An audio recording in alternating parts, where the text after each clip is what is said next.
All right, so we'll go ahead and call this school board meeting into session at this time. And board members, you'll look at number 2. That will be the approval of the agenda. I do have some changes, so let me read those very quickly. 2.1, changes to agenda. That would be under committee and staff reports. Added item 7.4, Department of Education report date. In the consent agenda, correction to item 8.14, renewal of tag-on bid for bleacher repair and motorization, and the correct bid number is RFQU 19968-523-RN. Also, colleagues, I'll make some adjustments to the order tonight. We'll try to get through all of our recognitions all in one effort so that we can let folks depart as they may wish and choose to do. So at this time, I'm looking for a motion to approve the agenda. I'll move we approve the agenda as amended. Motion by Mr. Destin, looking for a second. I'll second. Second by Dr. Kelly. Any discussion? Hearing or seeing none, let's vote. All in favor? Motion carries 5-0. All right, Superintendent, so now we move into recognitions. And 3.1 will be the recognition of Ruckle Middle School Dance Team, state champions in the middle school hip hop division at the Florida Dance Championship. Superintendent. Yes, sir. And Dr. Kelly, if you would join me.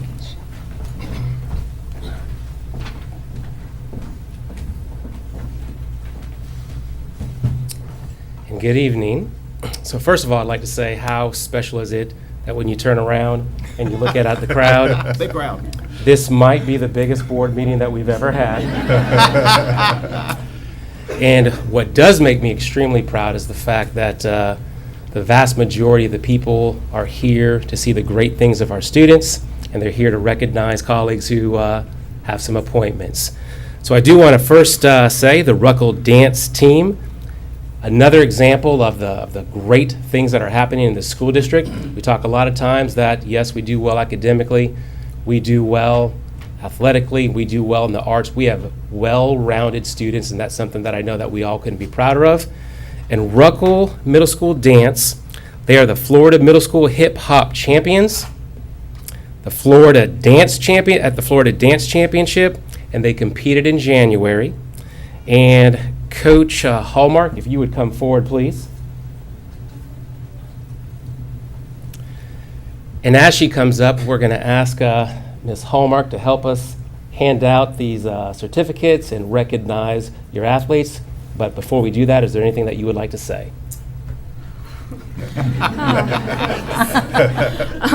I just want to thank all the parents and all the girls for their help. This is my first year coaching dance, so we had a great team and great parental support and administration support. So Very thank good, you. Coach. Thank you. Ms. Hallmark, love to give the speeches, by the way.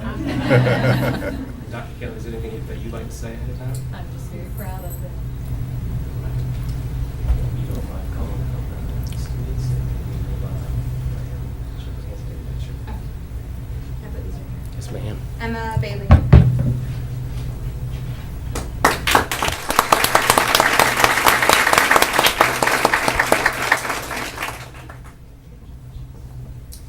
Bailey Tate.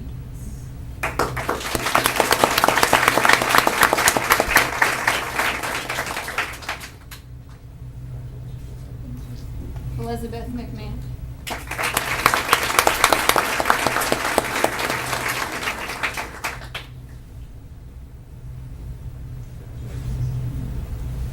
Kaylee McGrail.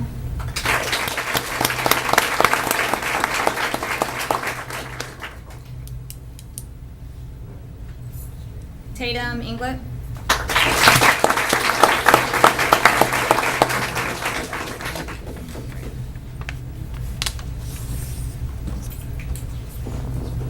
Kenley Lafitte.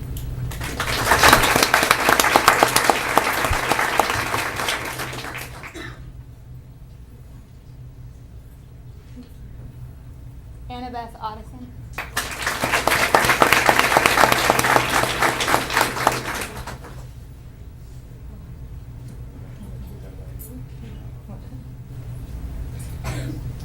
Rava. I don't even want to butcher it.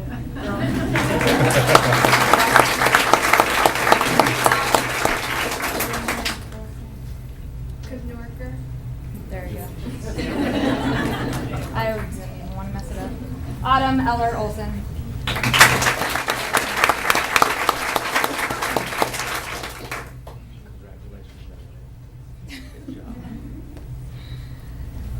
Adeline Karen.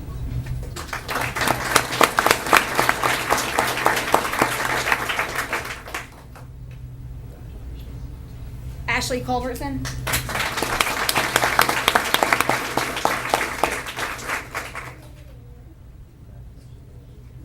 And Blakely Peterson.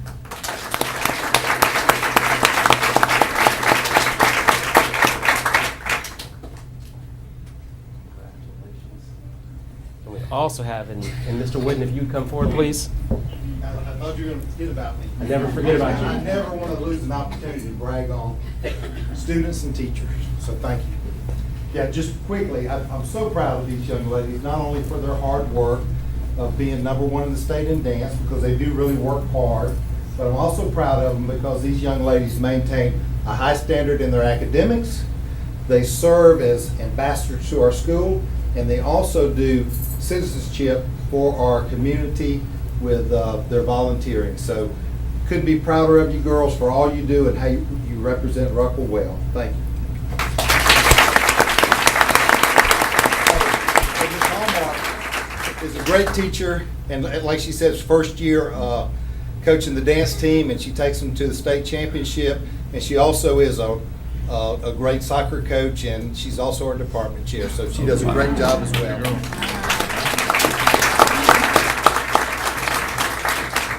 Coach, this is also a plaque, Ruckle Middle School Rockettes Dance Team 2019 Florida Middle School Hip Hop Champions. And Mr. Whitten, he said before this that he's going to do a fundraiser that basically if he can outdance the girls, there's going to be some funds that are raised. So looking forward to that. So congratulations. Thank you. All right.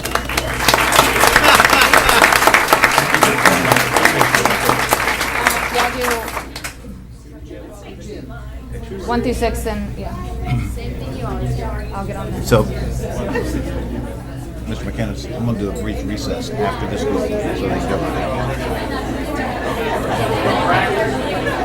Oh, yes, thank you, thank you. I thought you meant the other one. You're going to do it before the visitor. Yeah, if we can.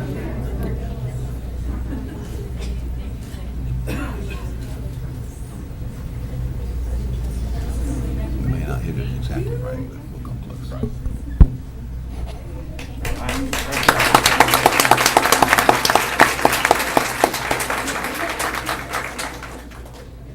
All right, so I'm going to declare the first 2-minute recess for folks that may want to leave as we have people standing outside. We're in recess for 2 minutes. Item 3.2, recognition of Meigs Middle School Archery Team as the 2019 state champions in the National Archery State Program Middle School Division, presented by Superintendent Marcus Chambers. And this is a recognition that I'm extremely proud of. It was probably 5 years ago. Coach Oliver basically made a request, and he said archery in this school district could be a big thing. And what he was doing over there at Shalimar Elementary was fantastic with the students, and basically asked, hey, how could we extend this to other schools throughout the district? And that's exactly what we did. We provided more opportunities for schools throughout the district. So I do want to thank you, sir. And I'm going to read this piece right here for both Meigs and Shalimar to give a description of the archery program and this championship. Meigs and Shalimar both participated in the National Archery in the Schools program, which is considered NASP. The National Archery in the Schools program is an in-school program aimed at improving educational performance among students in grades 4 through 12. Students are learning focus, self-control, discipline, patience, and the life lessons required to be successful in the classroom and in life. So first, we'd like to recognize Meigs' archery team. So if the coaches who are here would come forward.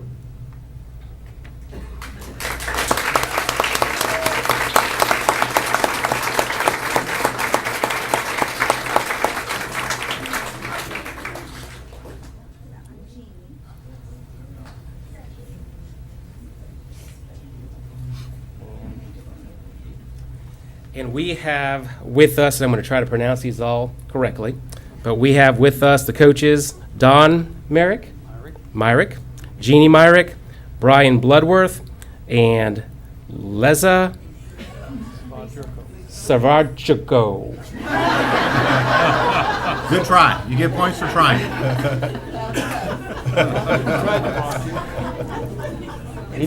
They tried to help me. And the men's archery team, they won the Florida State side NASP tournament for the middle school division.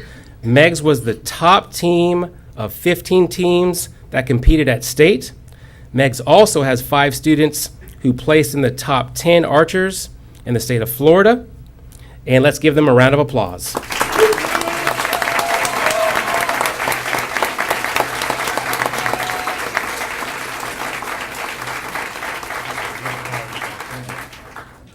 Who's going to be the lucky one to call out names?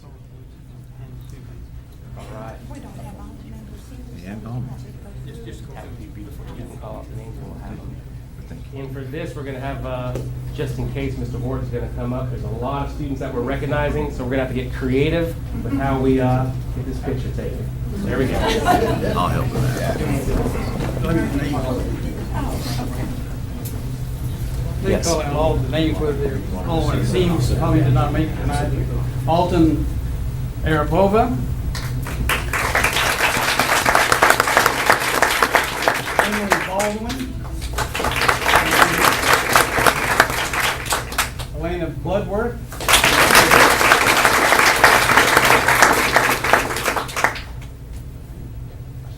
Kaylee Chandler. Hunter Portia.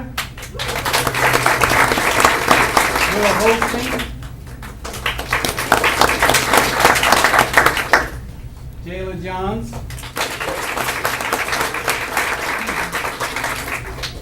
Daniel Kraus.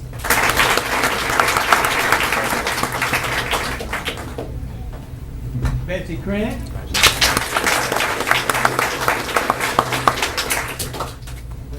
Peyton Lash.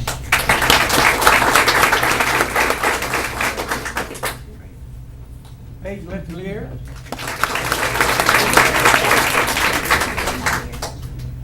Madison Mall. You're going to hear this name again. Caitlin Maurer.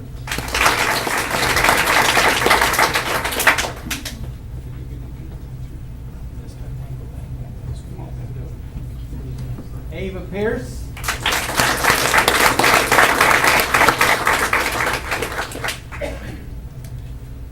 Laura Price.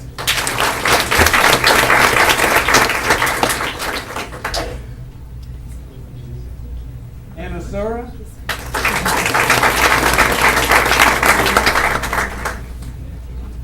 Emma Turek.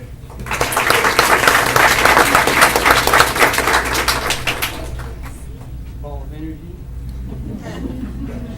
Artie Walker. Shelby Welch.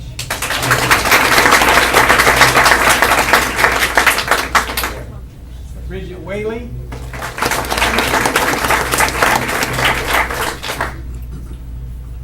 Max Wise. Morgan Young.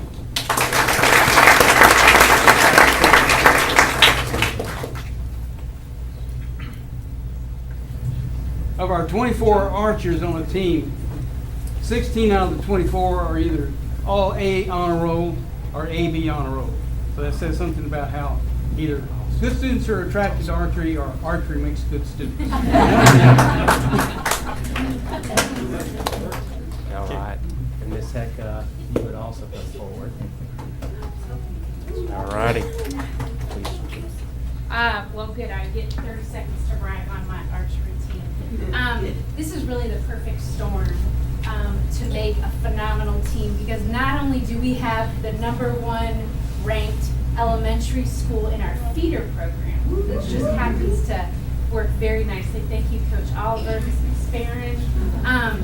But as you heard, we have phenomenal students who are dedicated to hard work, who are dedicated to what they do, both in the classroom and, of course, while they're competing.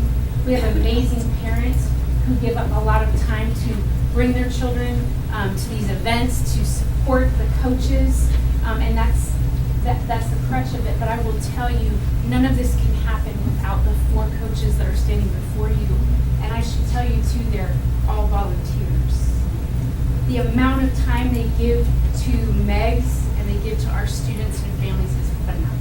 And so that's why MEGS is ranked #1 in the state.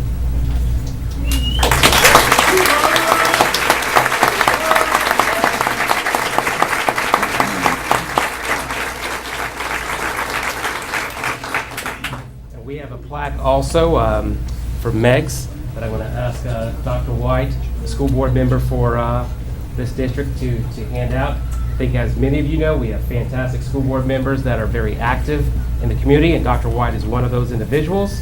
And Dr. White, if you don't mind presenting this plaque. I'd be glad to. Thank you, thank you. So let me head this way. Over to Ms. Heck, the principal. Congratulations. Very much. Good job, kids. Awesome. Well Awesome. done. Thanks very much. Thank you.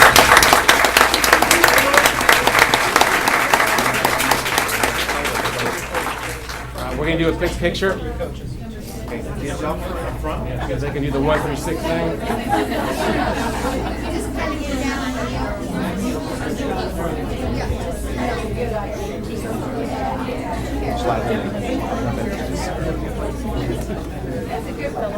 That's awesome. That's their son, Brian.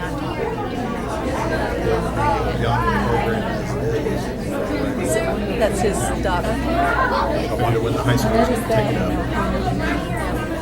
They move up, they'll continue this. They will. Any of their matches yet? I have not, but I've seen it on Facebook. I've watched it.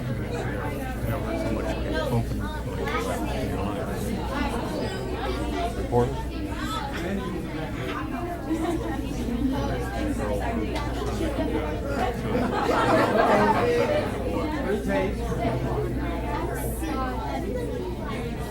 Girls tend to be patient guys. Especially the strength of both guys are so tremendous. Let's take a reset. Thank you very much.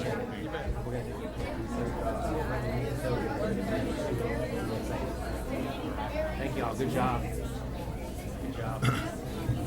Thank you, man. Put some money toward that. Yeah, that's right. All right, folks, we'll take another 2-minute recess at this time.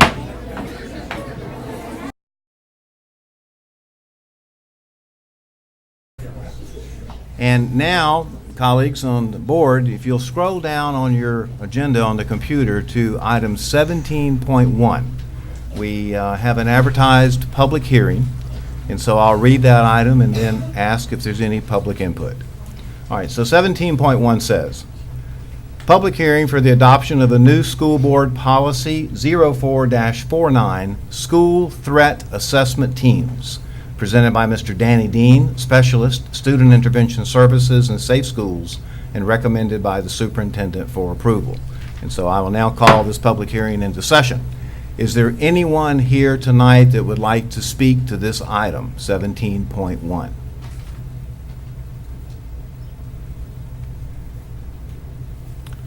Seeing no one, board members, I guess we're looking for a motion. I'll make that motion that we approve this policy. Yes, sir. Second. All right. All right, so motion by Mr. Bryant, second by Mr. Destin. Any discussion, board members?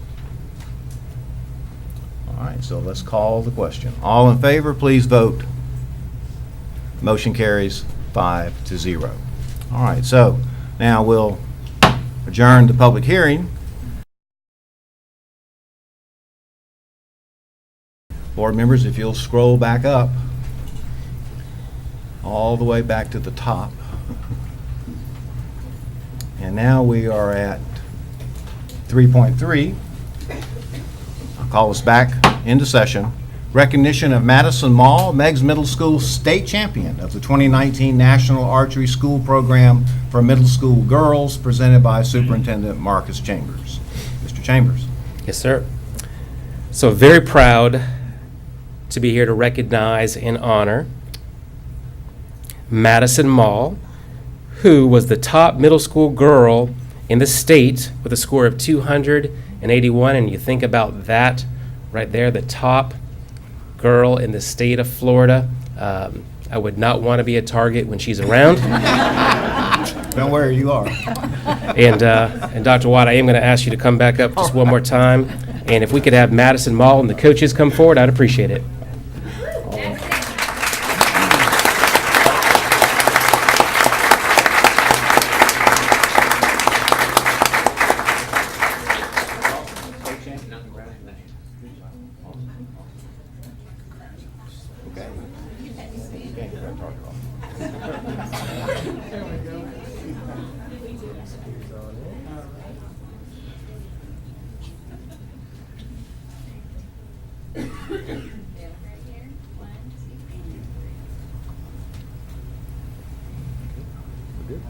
Congratulations again. Good job. We're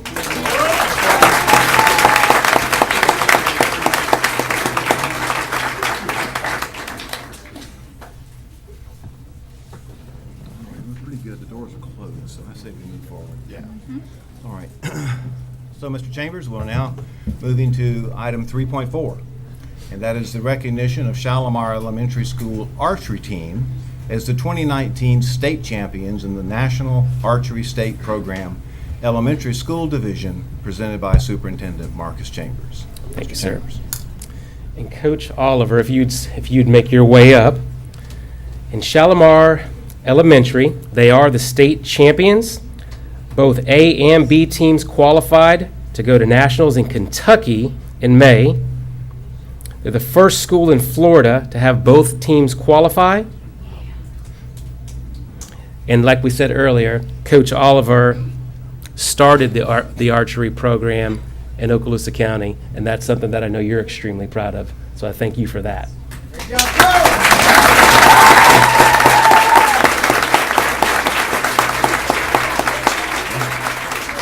And Dr. White, you're going to have to get your running shoes on if you can come back up.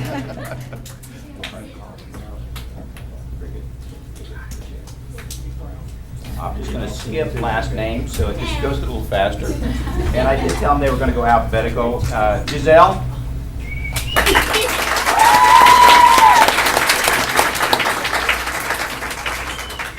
Dexy?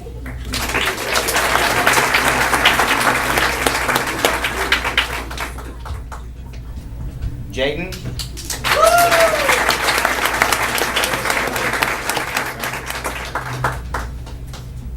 Wendy?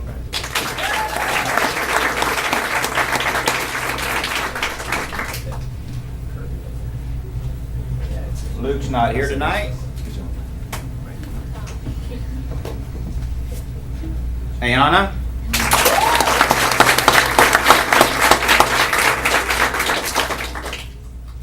Sophia?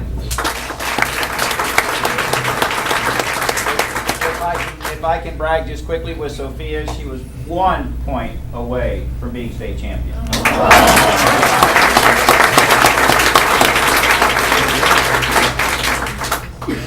Jacob's not here. Lisette?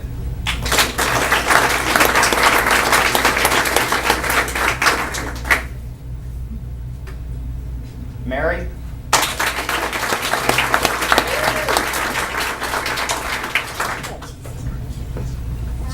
Maria?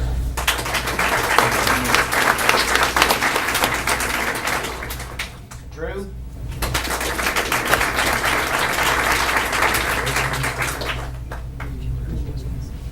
Dean?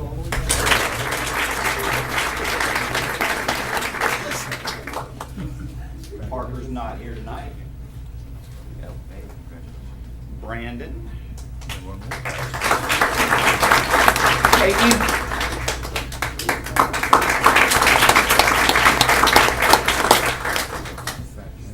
JT is not here. Jackson?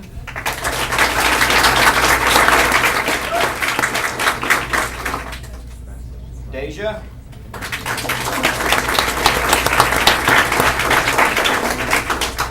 Travis?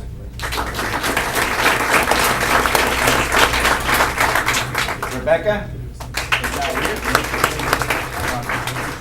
Haley Wiggins. Madison Kennedy. And Junior.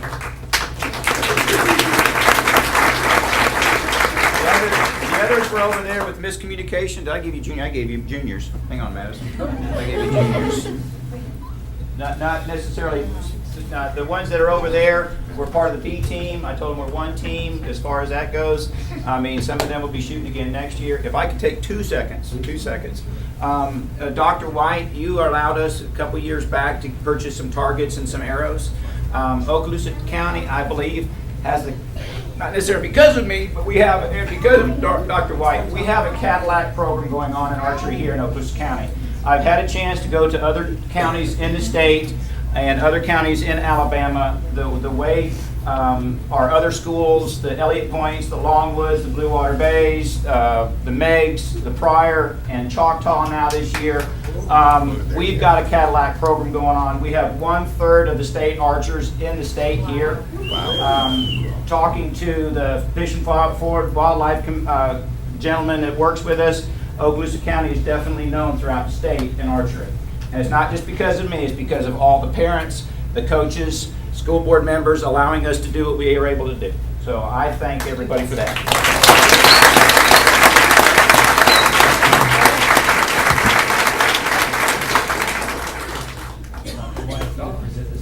Oh, I'm good at it. Sir. All right, Coach, I want to pass this on to you. And Ms. McSparron, if you come up here, please. We'll call her up too. Ms. McSparron's here, yes. We have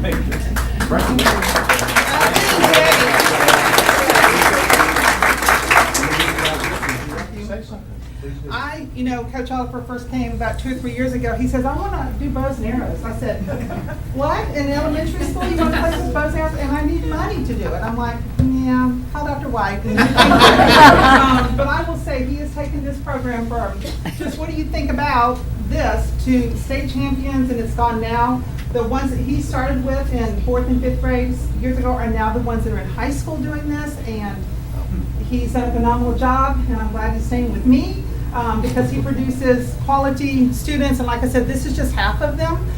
The other B team also qualified to go to nationals, and so we have some archers coming up. I'll find out tomorrow morning about noon when the B team will call or will be able to shoot at nationals.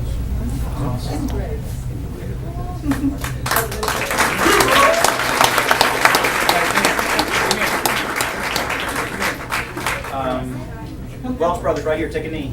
Actually, crisscross. Welch Brothers. Lizette, come here. Maria, come here, down here. We're going to line you guys up down. Crisscross, down. Colin, Coach, right here. Yes, Neil, right here. Take a knee, Ben, right there, take a knee. All right, come here. Take a knee. All right. It's like All right, Ben. knee, right there, take a knee. All right, stand behind. Come on, rest of you guys, come up here, stand behind. There you go. Go that way. Hannah, go that way. Go that way. All right, now, you guys scoot back. Front row, scoot back. Y'all are gonna have to squeeze in a lot tighter than that. Make another road down there. Jeff, I think Kathy has her work cut out for her tonight. Have you come right here? Come down right here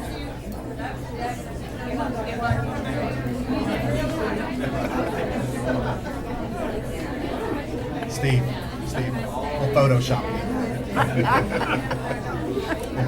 We'll put an apple on your head.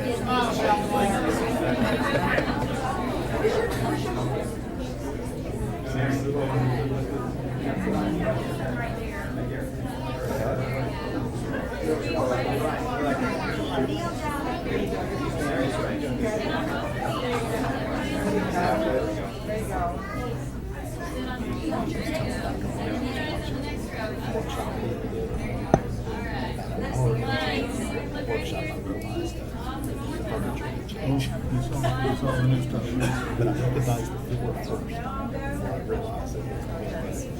I was like, it's over the floor. This should be.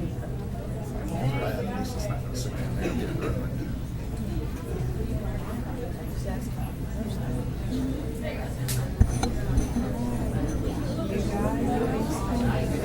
One more. All right. Congratulations.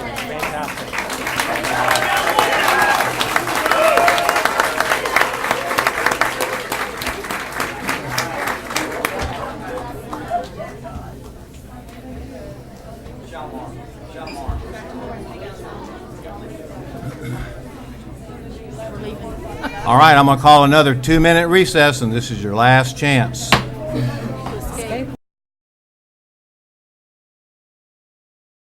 Personnel appointments. This will be item 6.1. Appointment of the principal, Choctawhatchee High School, recommended by Superintendent Marcus Chambers for approval. Mr. Chambers. I see lots of green in the room. I'm not sure. It is not St. Patrick's Day. So I'm very proud to bring this recommendation forward of Michelle Heck. I'm going to read her bio. Being from an Air Force family, Michelle grew up all over the United States as well as the world. After graduating high school in Virginia, she attended Mary Washington University in Fredericksburg, Virginia, where she earned a Bachelor of Arts degree in history in 1996. She also holds a Master's of Arts degree in Human Relations from University of Oklahoma in 2006 and a Master of Education degree in Educational Leadership from Grand Canyon University in 2012. Michelle spent the majority of her 22-year career in education right here in Okaloosa County. As things come full circle, it is ironic that her first year in education was at Choctawhatchee High School in an ed support position as a classroom assistant in a reading classroom. At the same time, she was named the head coach of the girls soccer program.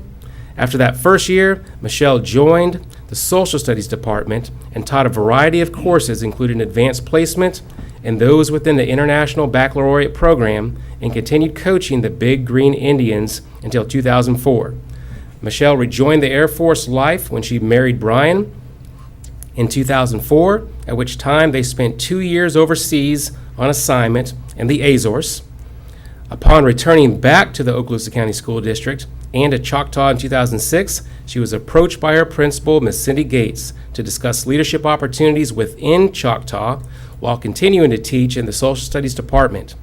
It was with complete support and encouragement that she began her Master's in Educational Leadership. In 2011, Michelle relocated with her husband to Anchorage, Alaska for his final active duty assignment. While in Alaska, Michelle finished her final courses for her Educational Leadership degree, completed an internship in 2012 at Bartlett High School, and was then named assistant principal at Robert Service High School in 2013. In the summer of 2014, Michelle and her husband Brian celebrated his Air Force retirement and returned home to Okaloosa County. She was named assistant principal at Choctawhatchee High School from 2014 to 2017. In May of 2017, Michelle was named the principal of Meigs Middle School, where she has served the incredible faculty, staff, and students since. Michelle has been happily married to her wonderful husband Brian for nearly 15 years, and they have 3 young children: Thomas, a 6th grader at Meigs, Abigail, a 4th grader at the Ballet Academy, and Marilyn, a 2nd grader at Kenwood. I present to you Ms. Michelle Heck. Very good, thank you.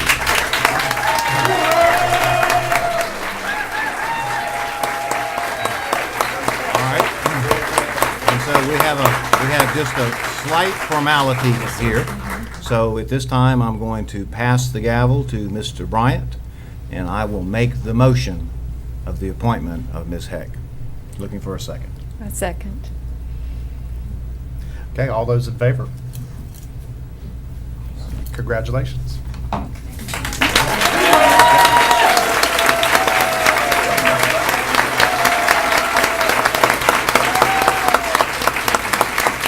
Congratulations, Ms. Heck, and we'll give you more than 30 seconds this time.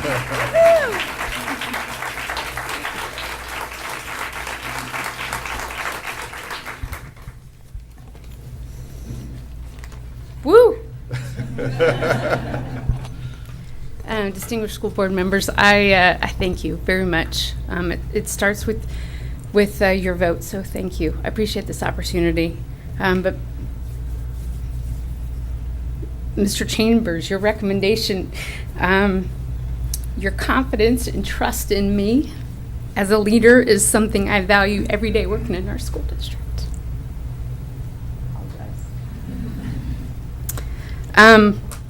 You know, the opportunity to grow professionally in this school district for almost 22 years really is tremendous. As a classroom assistant, and as a coach, and as a teacher, and now as an instructional leader, I'm blessed for this opportunity. But really to work with some incredible people that we have, from our custodial team to our secretaries to our teachers to my fellow admin. Students in this school district are second to none, for sure. So I have been blessed once again. I'm grateful, I'm fortunate to have grown alongside the incredible faculty and staff at Meigs Middle School for the last 2 years. Hoorah. Each Wildcat has turned my heart really to gold and black. And I take that with me.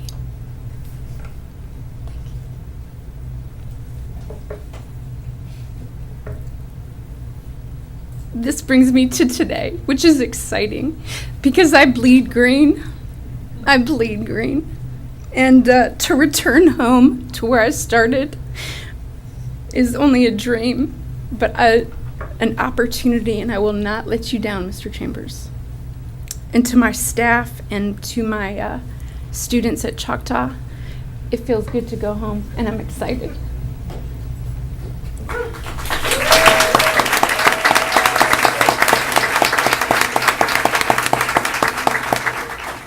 Last but not least, to those people that sit on the second row who are with me along this crazy ride and who keep supporting me as I keep taking a different step, thank you to Brian and Thomas and May and Abby, my mom and my sister. Thank you. I appreciate this opportunity. Thank you. Congratulations.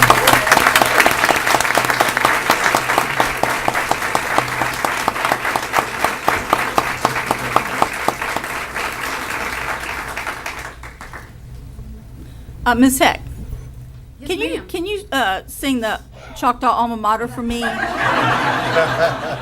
I'll sing it with you because I know the words. No, I would like to say real quick, I remember when you were an assistant. I was a teacher there, so I knew you when. You have always done top notch at anything you took on. And that's why I'm so excited and why you got my vote to take on the top, you can't say chief, I guess, anymore, of Choctaw. And I know you're going to do a great job, and Choctaw's lucky to have you.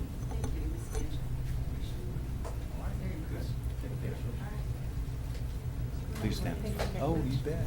Awesome. Awesome. I think I got something. Let me give you this. And let me give you this. And let me give you this. Those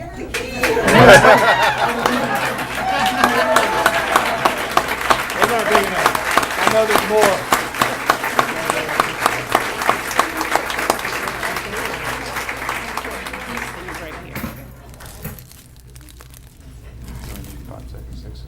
You go what?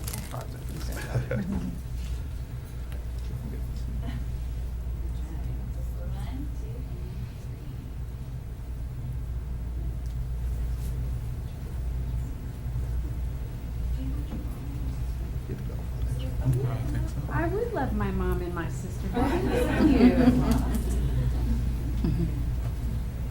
This will mean that she's been in one more picture.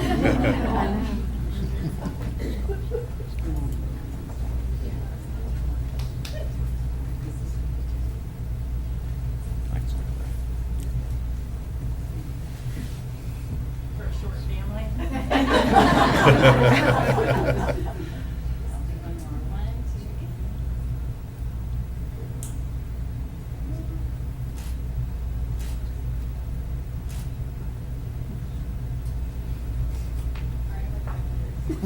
Congratulations.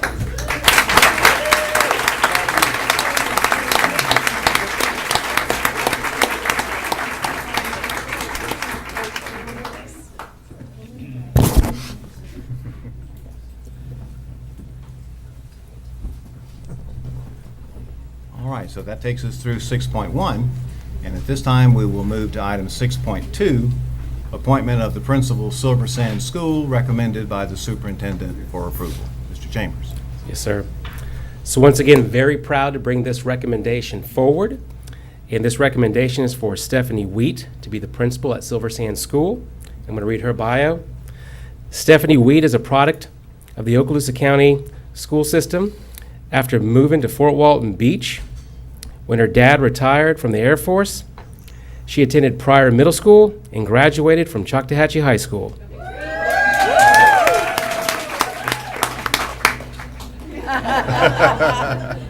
She has her bachelor's in elementary education with a minor in special education and music from Mississippi University for Women. Ms. Wheat has worked with children who have disabilities for over 20 years, beginning as a camp counselor for students with severe mental and physical abilities, which gave her a desire to teach students with disabilities. After returning to Okaloosa County to teach, she worked at Mary Esther Elementary as the ESE resource teacher and later as a teacher on special assignment and guidance. Ms. Wheat earned her master's in educational leadership from the University of West Florida in 2008 and was selected as the assistant principal at Ruckle Middle School a few years later. In 2016, she was selected as the assistant principal for Edwins Elementary. She lives in Fort Walton Beach and has been married to Jay Wheat for 16 years in May. They have two beautiful children, Victoria and Alexander. They attend First United Methodist Church in Fort Walton Beach, where Stephanie sings in the praise band and leads the children's choir. And tonight, if appointed, she will be singing a song. Here? Okay. Looking for a motion, board member. Chairman, I move we approve. Motion by Mr. Destin. And I'll second it. Second by Mr. Bryant. Any discussion? Seeing none, let's vote. All in favor? Motion carries 5-0. Congratulations.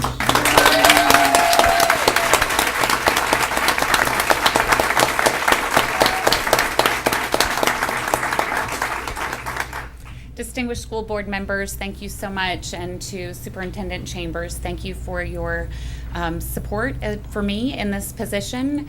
I cherish this opportunity to be able to go and work at this special school in our community. I can't wait to meet all the students. Tomorrow morning, I'm going to be in those halls, getting them off the bus, and meeting all the faculty and staff, and I can't wait. I can't wait to be a seahorse. And teal is one of my favorite colors, so I'll be wearing it a lot. But I'm so excited to be a part of this profession and to be able to move forward in my career in this way. So thank you very much for entrusting me. Congratulations.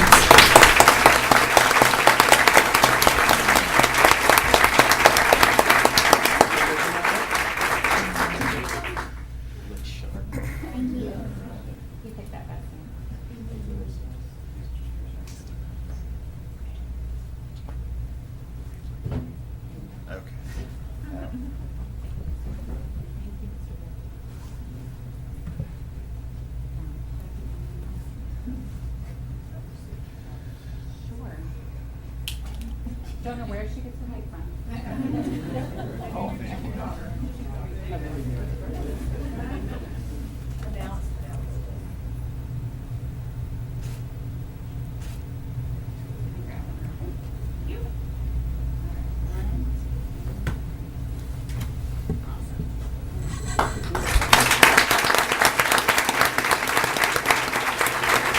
All right, so at this time, we'll take another 3-minute recess.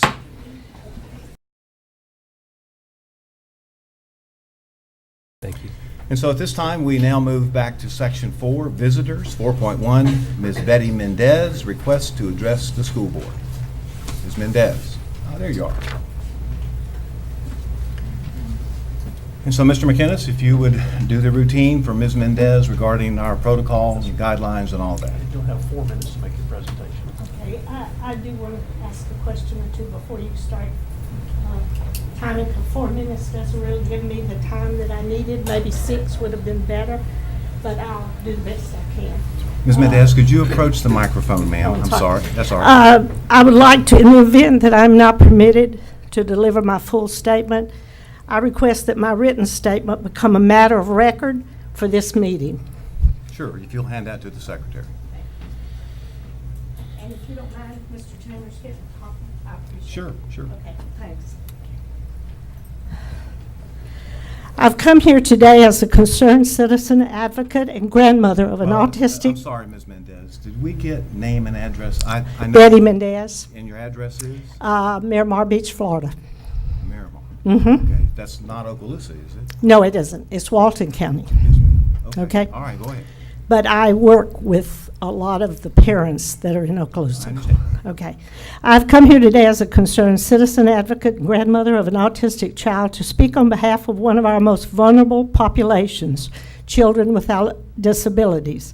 I'm advocating for cameras in the classrooms as a solution to addressing the widespread emotional and physical abuse, violations of civil rights, educational rights that have continued to be inflicted upon this population of students across the country and within the Okaloosa County schools.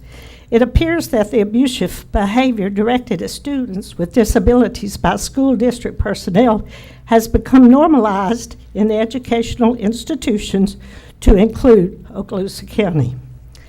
I am directly addressing this school board today to make a plea for cameras in classrooms to transparently address the cultural problems in the Okaloosa County schools that are enabling employees to inflict heinous actions upon its special needs students. What are we afraid of? As a volunteer of my grandson's school campuses over the years, I've witnessed firsthand the bullying and exclusionary tactics called out by school personnel and peers alike against my grandson. I am a supporter of legislative bills such as the Senate Bill 2020, the Keeping All Children Safe Act, which would protect children from the abuses of seclusion, and HB 63 in Florida, which would ban the use of restraint and seclusion as a way to control special needs children. However, we cannot wait on this type of legislation that has stalled and may never be passed. Special needs children are at a disadvantage. They aren't believed and are often blamed for the abuse, when in many cases the behavior is triggered by the actions of school personnel. School districts like Okaloosa are readily resorting to seclusion and restraint practices that are not evidence-based in responding to disruptive behaviors. The school readily uses the excuse to implement these adversive strategies by stating that the student was a danger to himself. Authorities often take the word of the so-called professionals when an alleged abuse incident occurs. Trust of school personnel has been lost. When it comes to abuse, people across the county are now aware of the hard situation in Okaloosa County schools and the apparent culture that has enabled these behaviors. I am not naive enough to believe that this culture has been corrected. We believe that the most effective way to reduce abuse in schools and document evidence is to videotape all school settings. The reason parents are advocating for videotaping is because schools have shown they cannot be trusted to always do the right thing, and it only takes one child to be abused and not cover up incidents that occur in school settings. On a visit to my local congressman regarding my grandson, an aide actually told me they don't really hurt the children or grab them, they just put their hands on them a little bit. It made me ill to hear him say that. Being treated like an animal is not effective, not therapeutic, and not research-based.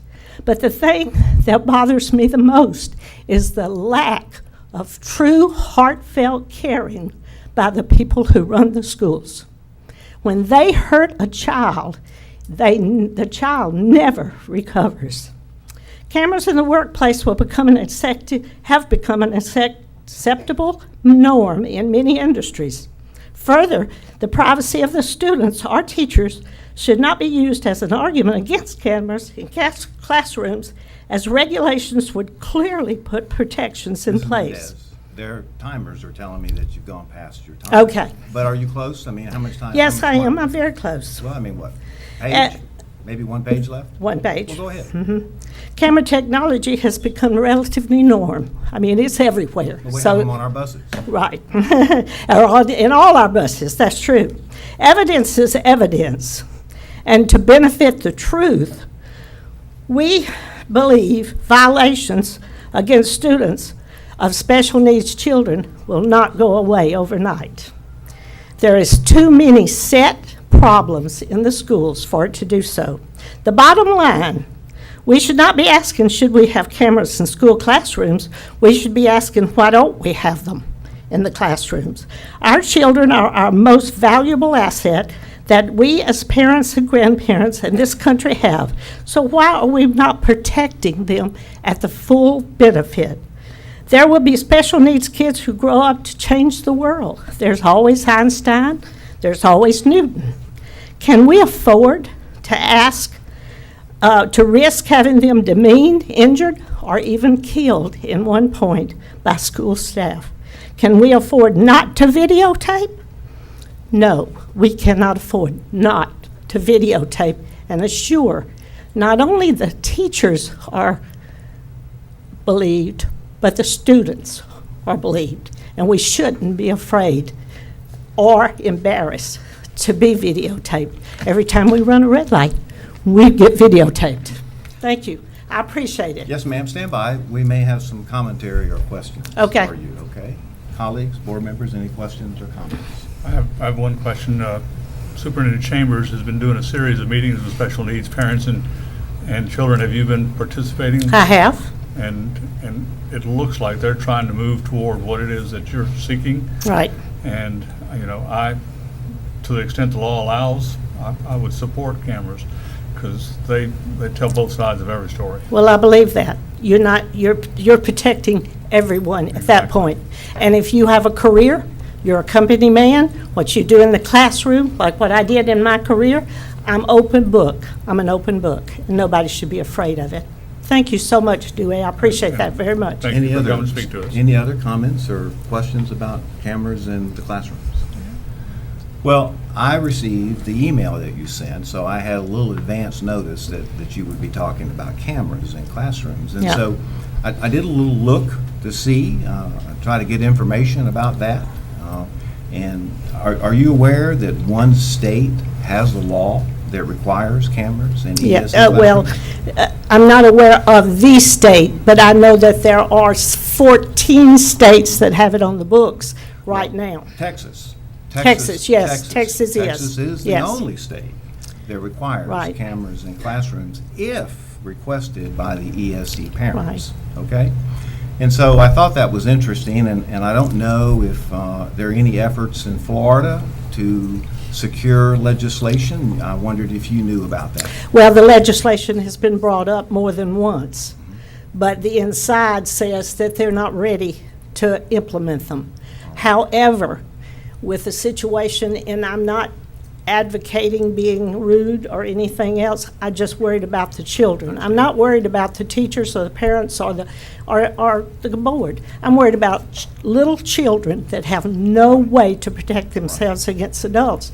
But I understand that there's 14 states that it has come before, and it hasn't passed yet, but people all over. I had someone call me from another state, doesn't even know who I am, really, and talk to me about it because they have an autistic child that's been abused in the schools.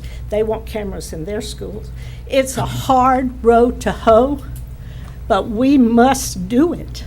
We must. I understand, and I understand your position, and I appreciate you being here, and I appreciate your advocacy. Thank you. But I do have a couple of other concerns, I guess, about this request. So in the state of Florida, I think that we've taken a look, Mr. McInnes, and I'm not aware of any other school district that has cameras in ESE classrooms. And I think you might have discussed that with some other folks as well. Were you able to find? I'm not aware either. All right. So what it would purely be something that this school district, this school board would decide to do without legislative mandate. And I understand that where you're coming from, very much so. and I'm not saying this to be rude, but it is a way to get out of it with nobody else around doing it. But let me tell you this, everyone has to start somewhere. And you can step out and you can be that person and that board that does the right thing for your children, because it may not be special needs kids. It may be the first school that's shot up. And those cameras may capture those people or save the kids' schools because they see them coming. So I want to be proud that the people that I live for and live with Right. will step up to the plate and say, hey, Right. we're going to be the top dog that But starts when you said it. you understood where I was going with that. Yeah, I know. I guess what my thoughts were that in the absence of a legislative mandate, Right. or even permission, might we inadvertently, no good deed goes unpunished, might we inadvertently expose ourselves to, and the taxpayers and the citizens, to litigation concerning FERPA? And so, Mr. McInnes, would you speak just for a moment about FERPA? Yes, sir. One of the issues with cameras inside the classrooms, and we need to distinguish that from security system cameras that may be in hallways or on the exterior of our buildings, which in fact we do have. Inside the classroom is an entirely different environment, though, and that's where the federal FERPA laws come into play, because you have students performing academically in those classrooms, and that type information, each student and their family have a right to have that protected. And those things that could become student records are not subject to public disclosure, because that family has a right to control and protect that information.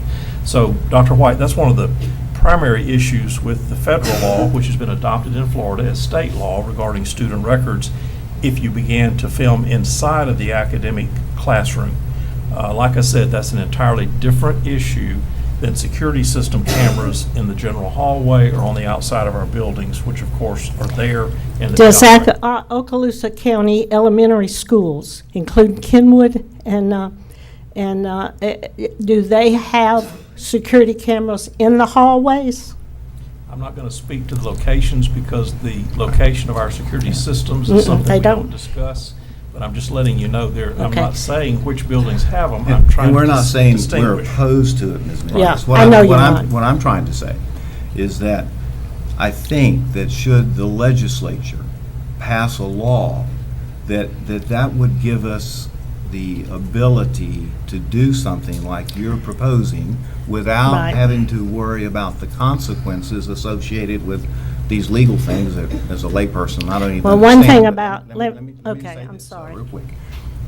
And in Texas, they've done that. Absolutely. And so in Texas, they can do it. Mhm. And there's really no problem with doing it, because the Texas legislature passed a law to authorize it.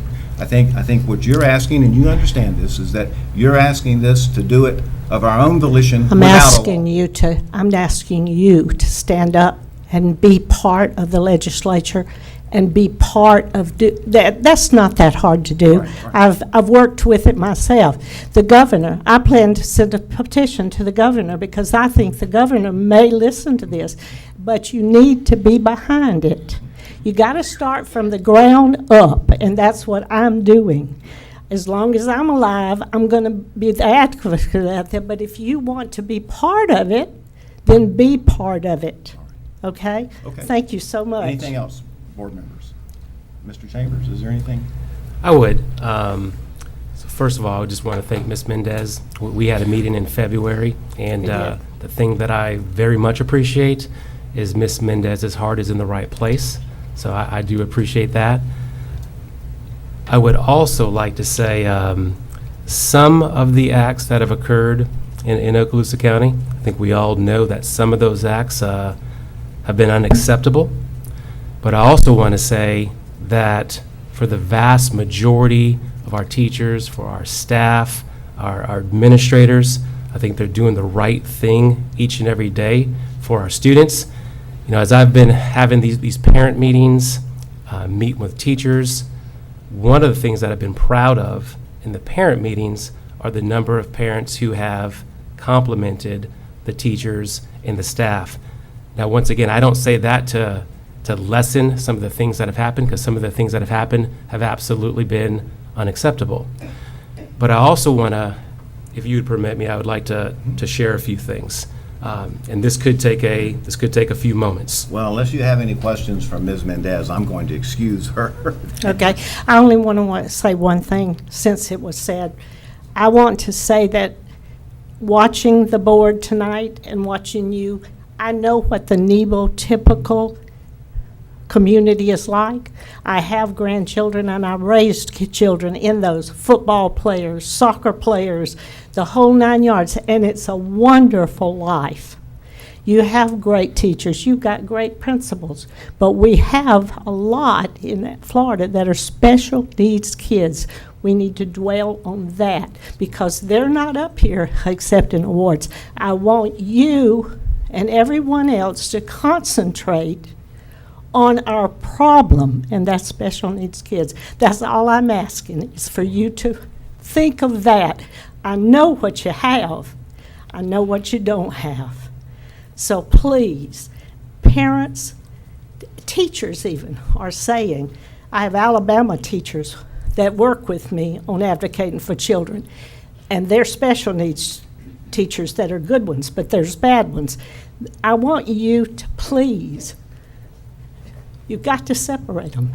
I'm not talking about every classroom. I'm talking about those that have abusive situations simply because they're either not trained to work with special needs children or they're not capable. They don't have the heart for it. It's a difficult job, and we need teachers that have the heart for it. And it's not about the money. It's about helping those children become adults so they can work and support themselves and not be traumatized at a young age. And Ms. Mendez, and before I give it back to the superintendent, I think you probably know that not all ESC advocacy groups support cameras in ESC No, classrooms. I know they don't. Well, in fact, one of the major ones, TASH, in 2016 issued a position paper saying that they were opposed to cameras in ESC programs. There's always the yes and there's always the no. Well, I And just wanna I'm make going to sure you work knew toward that. the yes. Okay. Thank you. Okay. All right. Thank you, Ms. Mendez. Mr. Chambers.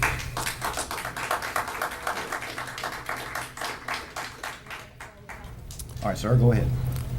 So as you know, on Thursday, we probably had one of the lengthiest staffing committee reports that we've probably had in some time. And a big part of that was discussing, in essence, the findings of the Department of Education as they came to look at our schools. And I'm not going to rehash that meeting, but I think we had an excellent meeting. By no means are we perfect in this school district on many fronts. But what I do know is we are working diligently to get better. And specifically talking about ESE, we're working diligently to get better in that front. But I do want to say, I think it's important that student safety is something that we're always looking at. Mandatory reporting is something that we're always looking at. And what I would like to do just very quickly is I want to outline some of the actions that we've taken in Okaloosa County over the last number of years, where we show the seriousness in which the school district, the board, has taken and responded to matters such as what we're talking here today. And I do want to go through kind of a little bit of a timeline. And I would start in December of 2017. We worked to revise school board policy 628 that dealt with reporting violations of equity policies and specifically prohibiting discrimination and harassment. And that was in the December 2017 board meeting, it was brought before you and you took action. But even before that, it was brought to the board in terms of advertising for this revision. In January of 2018, the administrative leave board report was brought here to the board in terms of being transparent. And in February of 2018, not only was the board made known as terms of the admin reports, but also that's when we started emailing each board member the specifics in terms of why a particular employee was on admin leave, in terms of being transparent. In March of 2018, the employee transfers board report was separated on its own agenda, and that was actually a request of the board as well, to make certain that you were comprised of all transfers that were occurring and that no transfers were occurring due to disciplinary reasons that you weren't aware of. So once again, just trying to be very transparent in that process.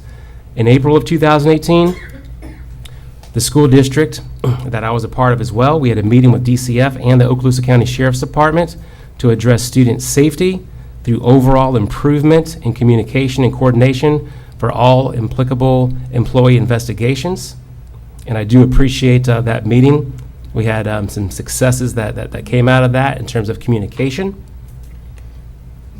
In May of 2018, we requested to advertise a public hearing for revised School Board Policy 0608, which was complaints against employees. This policy was revised to create standard procedures for employee complaints. Also in May of 2018, we had a principals meeting where DCF and the communication process between HR, the schools, and the agencies was discussed to ensure student safety.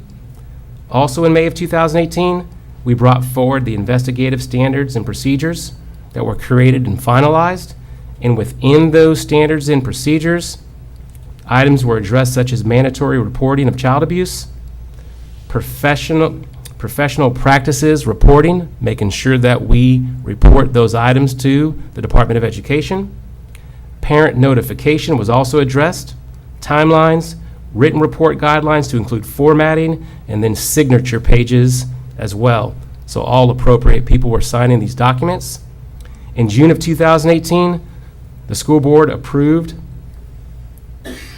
the revised School Board Policy 06-008, which once again was the complaints against employees. In July of 2018, we had an admin retreat that we have each year with our principals, where admin were trained on investigative standards and procedures, the investigative timelines, and progressive discipline. And also in July of 2018, the investigative timelines procedural steps were improved. We put processes in place to ensure that timelines were orderly as we started looking at these investigations. In August of 2018, we had a child abuse and neglect training email that was sent to principals and department heads, notifying them that they would need to ensure that all employees received the training. Making student safety a priority, all employees were trained either face-to-face or via the online DCF training modules. In September of 2018, district department heads, so those not at the schools, but the district department heads were trained on investigative standards and procedures, investigative timelines, and progressive discipline. In September of 2018, School Board Policy 06-40, which deals with personnel investigations, was created and board approved. In September of 2018, we had a principals meeting where training was conducted on DCF and investigative timelines. In March of 2019, we provided a pamphlet at our principals meeting that detailed DCF, Okaloosa County Sheriff's Department, HR, parent notification procedures, and admin leave procedures. In April of 2019, we revised the master contract language that took out no official action will be taken, nor official record kept, and wording that's being proposed is every effort shall be made to informally resolve complaints made against instructional personnel by parents, students, or other individuals. Instructional personnel will be notified and given opportunity to respond within 5 working days when the administrator becomes aware of an alleged incident or complaint. And I just want to emphasize that the school board, the school district, and I are continuing to be diligent in our ongoing response to these matters.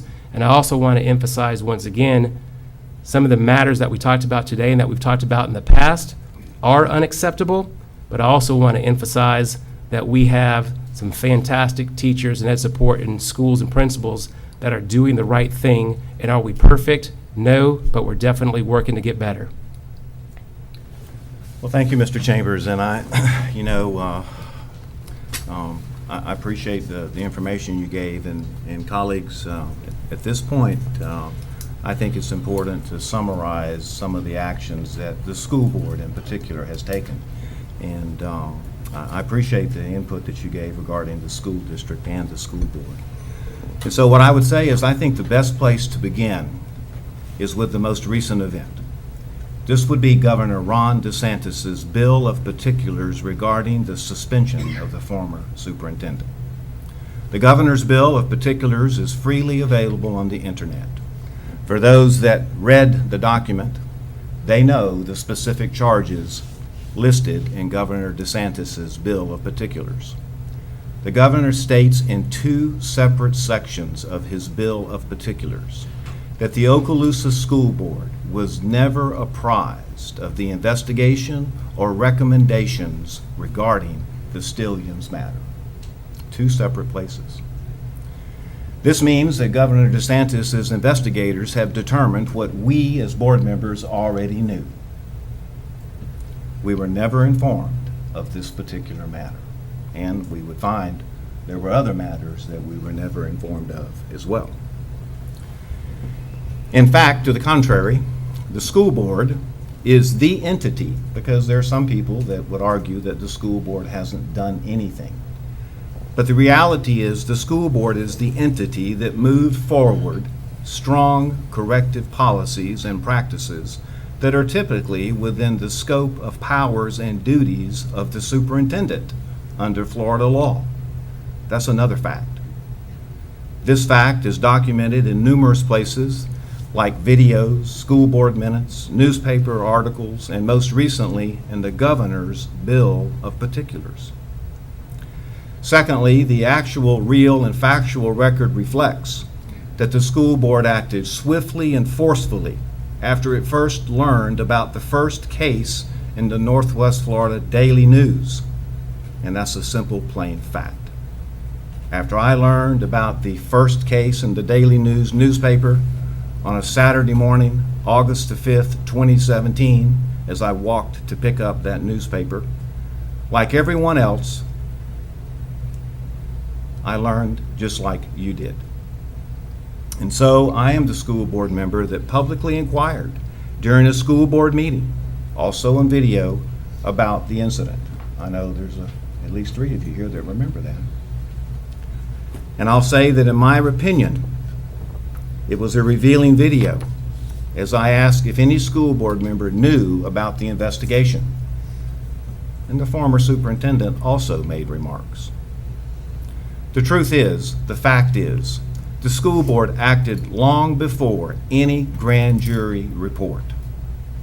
Let me reference the videos right now so that anyone can view them at this very moment by visiting OkaloosaSchools.com. Specifically, you'll want to view the video of the school board workshop section entitled Attorney Superintendent Members Business, Part 1, on September 21st, 2017, at the 18-minute and 50 seconds mark. There, you will hear me state that, quote, "We are in a terrible state of affairs regarding the charges of child cruelty." And then I say, a terrible state of affairs that we all wish had never happened to this child or any child.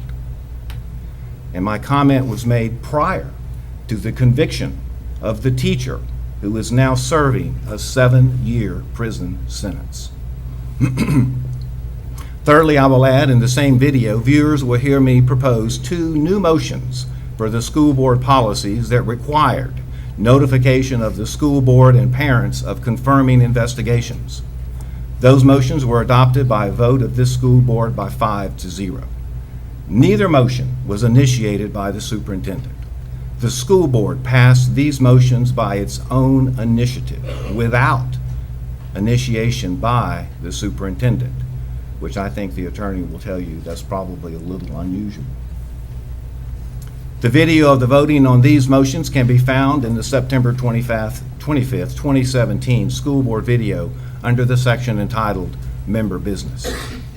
Fourthly, another fact is, when the school board voted to transfer employees with confirmed investigative reports, the school board was uninformed of those confirming investigations, as I previously noted in the governor's bill of particulars, the grand jury reports, and other documentation. That won't happen anymore because we have these new policies. Further, the school board, following Mr. Destin's recommendation and the state's attorney's recommendation and the grand jury's recommendation as well, changed our agenda format so that HR recommendations are now considered individually rather than in block. Fifthly, with public input, we have new policies regarding public records. Seventhly, we have broadened opportunities for folks to appear here to express their concerns and to keep us informed by adding 2 new public comment sections to our agenda. And here I want to add something else that folks might not know. By Florida law, Mr. McInnes, you can check me on this, I believe that school boards are technically only required to meet once a month. This school board meets 4 times every month, giving folks more opportunities to share their thoughts and concerns and suggestions. Far more opportunities than the 1 time per month. Eighthly, all of our meetings are on video and on the internet for viewing by the public at any time, free of charge. This started in 2014 upon my motion that passed 5-0. Almost done, colleagues. Stand by. So that's what I quickly wrote down, and I know you heard what Mr. Chambers had to say about what the district has done. And so I think that's something for the record that we needed to go ahead and just put out there so that everyone knows that the school board has been very involved and very active in these matters. So any thoughts or comments, board members? I'd like to say one thing to Ms. Mendez, who you started off talking about cameras, but when you finished up, you talked about training for teachers. And I want to point out in this study that the state came and did and our response to it, a major piece of that will be training our teachers, our paraprofessionals, all those people, even substitutes that we're going to work on training. So I wanted you and the public to know that we are working, that's a big piece of what the district is doing to help this situation by training those teachers. Additional training beyond. Additional, right, yes. Exactly. Yes, a big piece. What about substitute teachers? That was If- one if of the you- things I stand brought by, up. We stand brought by. that up, Stand yes. by. If there are comments, we'll have an opportunity in just a minute for folks to come forward and please make them, okay? All right. Anything else, colleagues? Mr. Bryant? Just one quick thing also, with everything that transpired over the last couple of years, it's up to us school board members, to do an active part. And, we're not required to go into schools. We're not required to do any of that. We're just required to come to meetings and make, policies, spend the money, all that good stuff. But I will say to the public, every school board member has made it a priority to visit the schools. I have Richburg, Mr. Destin has Silver Sands. I know on several occasions I've been into both schools unannounced and asked to go into the classrooms. So I will tell you that it does, for all 5 of us that are up here, we do care about the safety of not just our ESE students, not just our general ed students, but we also care about the safety of our teachers who are in those classrooms. And, for us to go in there and see what's going on, I can tell you that, yes, Mr. Chambers, we're not perfect, but we're doing the best we can. And I truly believe that. I believe our teachers are doing the best. And I know we're having conferences with parents. We're trying to be more transparent, but I can tell you, visiting these classrooms, I see firsthand. And yes, we are doing the best we can. So. I would just like to make Dr. 2 quick Kelly. comments. One, to address the question from the audience. Yes, I was the board member that suggested including the substitutes in this training for that very reason. I know that they're there a lot of times by themselves, sometimes with an aide, but not always included in training. So absolutely, we'd like them to be included.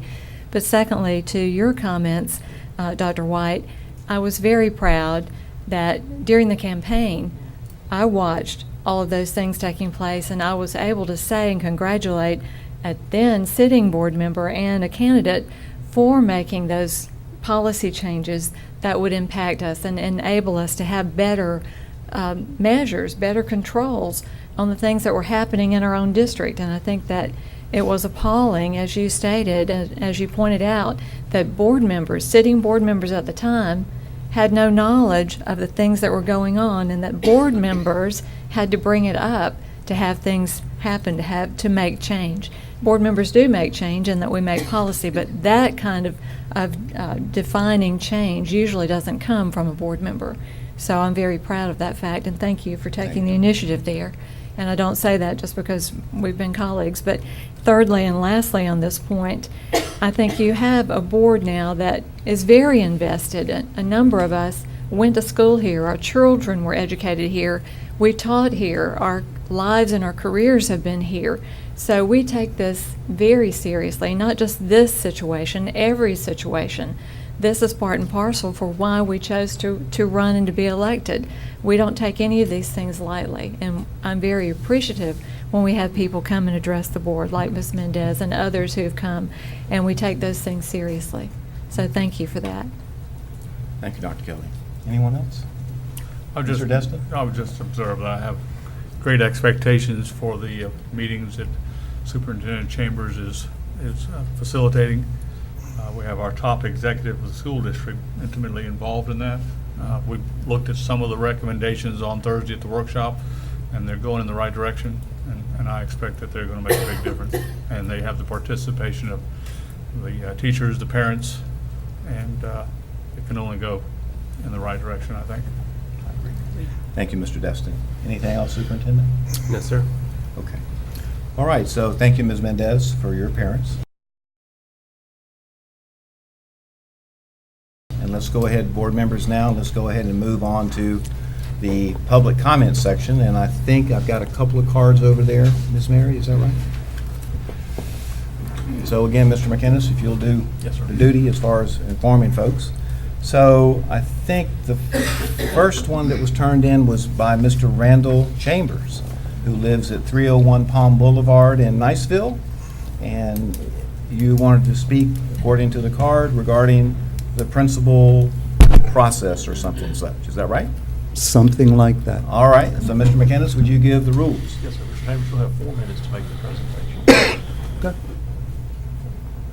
Start That's when it? you're ready. Yes, sir. Okay. I listened to all your words. I was impressed. I was heartened by a few.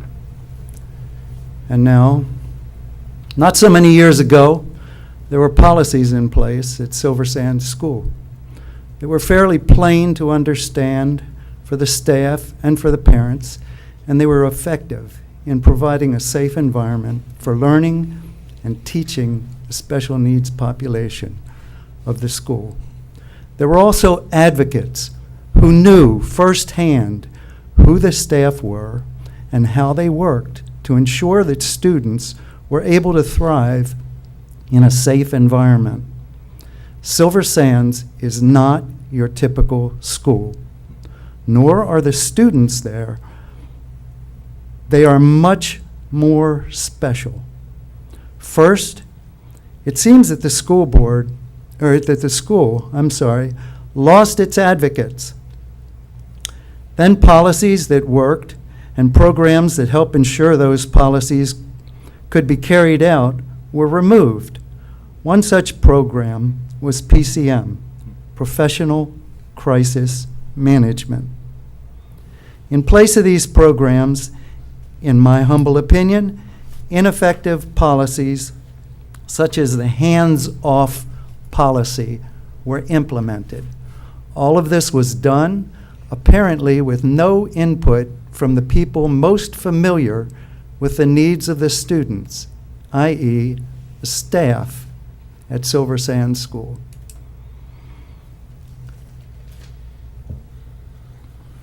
The staff at Silver Sands School is not the problem.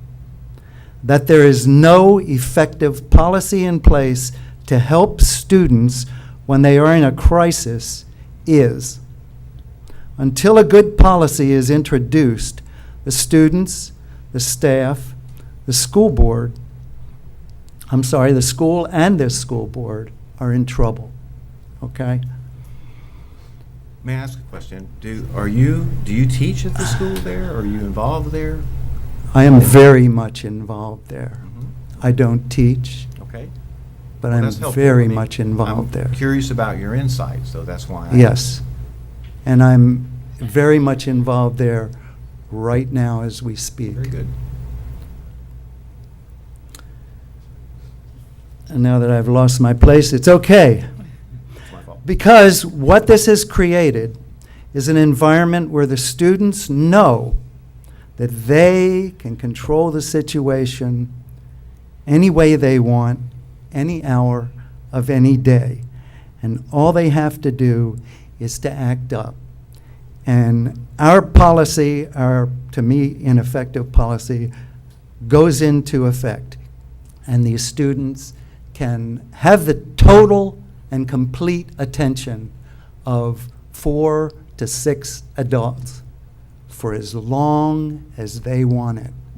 And all they have to do is the things that they're not supposed to do while they're in the school. Okay? Now, other schools that are competing with Silver Sands, the autism school, have policies in place, and they tell the parents, we will have hands-on. We will be disciplining your child. And before you pay that $80,000 that our program costs, you will sign this paper saying it's okay. Okay? Now, I'm familiar with PCM. It works. It's a very effective program, and it starts when the students are at CALM. And it tells them, this is what we expect of you. And it tells them, it gives them opportunities when they get escalated to calm themselves. All right, Mr. Chambers, the timekeeper. My time is up? Yes, sir. Well, you extended somebody else's I time. know, I will. How much more time do you need? Not too much. I gave them a minute. I can handle a minute. You get a minute. Okay? What this has created, okay, we have the student involved, and we have a staff who is paralyzed by the threat of accusations, of inappropriate observations, of inaccurate observations to their careers, to their reputations, okay? I love these kids, okay? I mean, I can't tell you how much I love them. They mean a lot to me. But they can't always handle themselves in stressful situations. And one of those stressful situations is learning at grade, okay? Whatever that's worth. I worry that the appearance is that this school board wishes to turn the Silver Sands School over to private, for-profit enterprise and to be done with all the headaches. I truly hope this is not the case. That would be a terrible injustice All right, Mr. for Silver Sands School, for the students, Had your and for their minute. families. All right, you've had your Thank you minute. for listening to me. Stand by, we may have questions. You can have all the questions you want, because I have got some answers. Okay. First of all, I'm unaware of any discussions that have ever been held with the school board about converting Silver Sands into a private entity. I appreciate that. Okay, so let's go ahead and dispel I'm that just- right I'm off the bat. just saying. Yeah. Well, I want to make sure that that's out there, that that's never happened. All right, so colleagues, any questions or comments? I have one Yes, for sir. Mr. Chambers. So, Mr. Chambers, I think. We're mistaken often at the school. It's the beard. They tell me that. It's the good looks. Mr. Chambers, when you were appointed to a superintendent, one of the first meetings that we had together, I expressed my concern about ESE in general in the district. And one of the things that we talked about was talking with the teachers themselves. So could you elaborate a little bit since that time, not just at my request? I know that was something obviously you were already thinking of also, but what have you done since that time, sir? So there's been a lot that's been done since that time. I appreciate that. Yes, sir. And I go back, I just want to set the caveat just once again, that there are some things that have happened which has set the need to have these meetings. So I understand that too. So we have met with parents at the north, central, and south ends of the county. We've created a parent advisory group to get input. I've met with parents individually. I've met with teachers individually. We had our first full-scale teacher meeting at the north end of the county this past week. And I will say that some of the information that we learned there was enlightening. Training is one area that teachers talked about, and it's an area that parents have talked about, and it's an area that the Department of Education has talked about. One of the things that you'll see as we get forward into the 2019-20 school year, so not only will training be mandatory for ESE teachers, when I say mandatory, not in a punitive sense, because our teachers are asking for it, but also our general education teachers, there will be training, ESE training there as well. For those of you who are at the board workshop or listen to the board workshop on Thursday, I think that you will see that there will be staffing changes in the 2019-20 school year. Like I mentioned at that Thursday board meeting, now we will not be able to do everything in 1 year, and I think you heard Mr. Palmer say that as well. But we are actually making some realignment and restructuring decisions that will be proposed in the 2019 budget, and some of those changes will occur from the district level. And the savings, so to speak, that will occur from that realignment and restructure at the district level will go towards funding more for our ESE program, both at the district and specifically at the schools for our principals, for our teachers, for our ed support, most importantly for our students. So a lot has happened over the course of since January 11th. I appreciate your passion, and I've met with a number of individuals who have that passion as well. And I just want to reiterate one more time, are we perfect? No. Are we working to get better? Absolutely, yes. I agree with those sentiments, and I invite each and every one of you board members to come to Silver Sands and see the good that we are doing, because all we're hearing about is the terrible, terrible monsters that are handling our poor angels, and it's not the picture at all. You're absolutely right. There are flaws, and we can work with them. I appreciate your time, and I sincerely invite you to come. Thank you very Mr. much. Thank you. All right, thank you. All right, colleagues, we have another blue card, and this is from Dr. Emily Lamberson, and she lives at 4204 Mainsail Drive, Niceville, Florida. And so, Dr. Lamberson, I know you've been before, so you're familiar with the rules and guidelines, and Will you give me a cue? I've already been learnt tonight about why I shouldn't have extended someone's time. But you get 4 minutes. Thank you. I will take advantage of one of these new public comment opportunities that you provided to address you, and thank you for doing that. I would like to start by thanking Ms. Summers, Mr. Palmer, Superintendent Chambers for the work that they're doing to improve the ESE department. It's needed and it's appreciated. I went ahead and read the district response to the on-site monitoring report from BESS, and one aspect that was not explicitly addressed in there that I want to talk to you about is ESE preschool, and specifically inclusion for ESE preschoolers. Now here I'm using the term inclusion as it's defined in the Florida statutes and in your school board policies. Okaloosa has great inclusion rates for ESE students that are age 6 to 21. You've heard that, 83%, which exceeds the state target. Well done.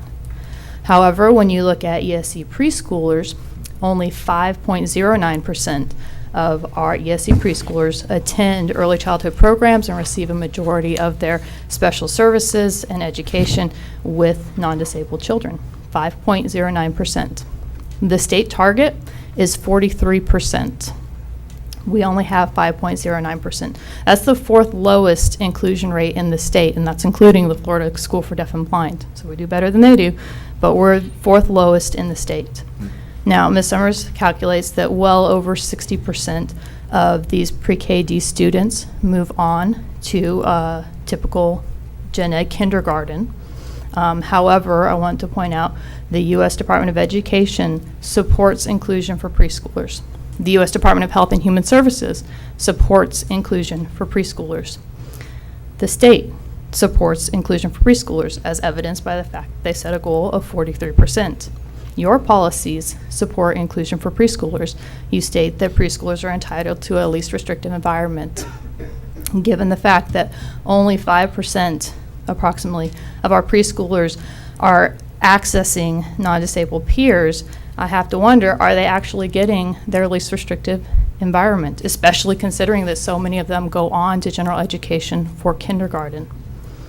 The state does have a program, called TATS. It is one of the resources in the on-site monitoring report you received as technical assistance and training system that is designed to help improve inclusion opportunities for preschoolers. So this is a resource that's available to you all.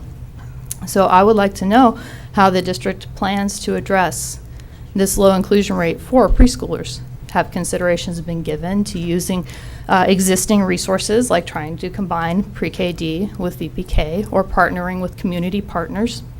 Have we thought about systems that could generate resources, like starting a for-profit preschool that would generate income as well as improve inclusion opportunities for preschoolers? Now, there's tons of laws, regulations, et cetera, when you get to preschool, especially when you're talking about ESE, VPK. It's a mess. Who is going to be looking at how we navigate this, and who is going to be trying to put together a system that will improve inclusion opportunities for our students? Now, one of the advantages of being fourth lowest in the state is that many other districts have worked on this problem already. So we have the opportunity to see what other people have done and look at what we think would work in Okaloosa and try to implement it.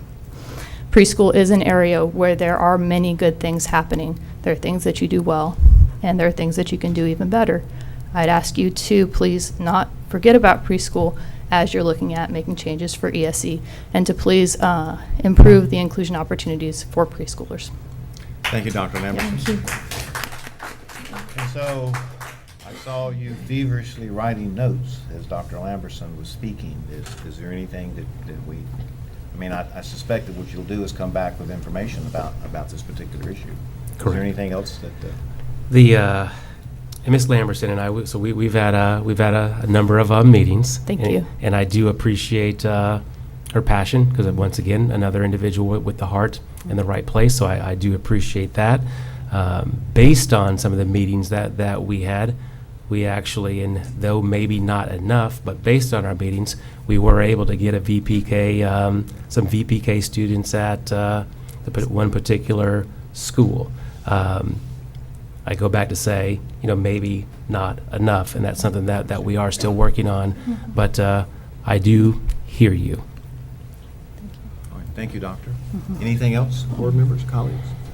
I just have one thing. Of course, Dr. Lamberson, I've run into you a couple of times at the STEM Center, and I do want to echo, I appreciate your involvement, and I know you've spearheaded a lot of things that have happened at that school, and so we do appreciate your. Thank you. And I was just going to say, I appreciate that when she comes with a concern, but she also comes with resources available. So thank you. My pleasure. Thank you. Thank you, Doctor. All right, so let me pass these blue cards back down to Miss Mary for record keeping. And I know we've been here a while, but now we can Good. go to the business, okay? So we've moved through public comment, and now we've moved through Section 6. Section 7, committee and staff reports, of course, we covered at the workshop. And Mr. Chambers mentioned that workshop a few minutes ago, and that video was already online for folks that may wish to take a look at the ESE report that you mentioned. 7.1 in-county travel, 7.2 out-of-county travel, 7.3 financial and federal single audit for the fiscal year ended 2018, June 30. And also February 2019, an operational audit 2019-057. And we had some discussion about that at the workshop on Thursday. This is not an action item. And then 7.4, Department of Education report update that the superintendent referenced a few minutes ago. And so those were information items not requiring any formal action by the board. Can I just make one? Yes, sir, please. So Jeff Palmer, I see you're here. I wasn't at the meeting on Thursday. I was actually in Tallahassee. But I just wanted to point out, thank you for the great presentation. I know it took up the majority of the workshop, but your delivery was spot on, and I appreciate, the report that you did. Thank you.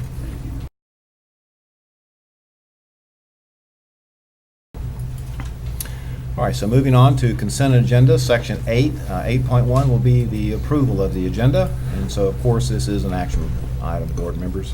Need a motion. Motion by Mr. Destin. Second. Second by Mr. Bryan. Any discussion? Hearing or seeing none, let's vote. All in favor? Motion carries 5-0. 8.2, approval of the minutes, and we've gone through the student disciplinary hearings. And so, No, we're yeah, down to number 9, we already voted for that. Got it. Long night, huh? Sorry. It's like workshop. Yeah. All right, section 9, this will be HR. Superintendent's Human Resources Recommendations, 9.1. Employees on administrative leave, presented by Dr. Lee Hale, Assistant Superintendent, Human Resources. Again, this is an information item, not requiring any action on our part. All right, 9.2, Deferred Retirement Option Program, DROP, presented by Dr. Lee Hale, Assistant Superintendent, Human Resources. And again, this is an information item, not requiring any action. All right, 9.3, master contract between the School Board of Okaloosa County and the Okaloosa County Education Association, effective July 1, 2018 through June 30, 2021, presented by Dr. Lee Hale, Assistant Superintendent, Human Resources, and recommended by the superintendent for approval. Looking for a motion. So moved. Motion by Mr. Destin. I'll second it. She got you. Second by Ms. Evancheck. Any discussion? Hearing or seeing none, let's vote. All in favor? Motion carries 5-0. 9.4, addendum to the master contract between the School Board of Okaloosa County and the Okaloosa Education staff professionals, presented by Dr. Lee Hale, Assistant Superintendent, Human Resources, and recommended by Superintendent Marcus Chambers for approval. Looking for a motion. Move we approve. Motion by Mr. Destin. I'll second. Second by Dr. Kelly. Any discussion? Not seeing any, let's vote. All in favor? Motion carries 5-0. 9.5, proposed fiscal year 2018-2019 salary schedules for administrative, managerial, professional, technical, and temporary personnel, presented by Ms. Rita Scallon, Chief Financial Officer, and recommended by the superintendent for approval. Looking for a motion. So moved. Motion by Mr. Destin. Second. Second by Mr. Bryan. Any discussion? Hearing or seeing none, let's vote. All in favor? Motion carries 5-0. 9.6, request to add an allocation for a specialist human resources, presented by Dr. Lee Hale, Assistant Superintendent of Human Resources, and recommended by the superintendent for approval. Need a motion. So moved. Motion by Mr. Bryan. I'll second. Second by Dr. Kelly. And I'd have a comment if you wouldn't mind. All right, so here we go. So now So- we're open discussion. Dr. Kelly, go ahead. So just as at the workshop, for those who might not have watched and might not be paying attention, normally when we're in an unsure budget time, we don't ask to add positions, but just for explanation as to why this one might be important, Mr. Superintendent, would you mind to give a comment? Absolutely. And some of you stated it very well on Thursday. So one, this is about getting back to where we were with two individuals who have the ability to investigate. So that's one. Two, as you know, right now we have a contract with an individual who comes in and does investigations. I believe that we will get to a point with this gentleman where we will probably pay more than what we would pay for one of our own employees. So that's two. I think three, it's important, like we've talked about. This position, I do think is important right now, but this would be a position that would be for the remainder of this year and next year. If we're at a point in time where some of these investigations have subsided, we would eliminate this position. If we were not at a point where some of these investigations have subsided, we would continue on to the next year. One of our goals is to get, and not to say that we haven't gotten it right, but one of the goals is to make sure that we're getting these investigations done right, timely as well.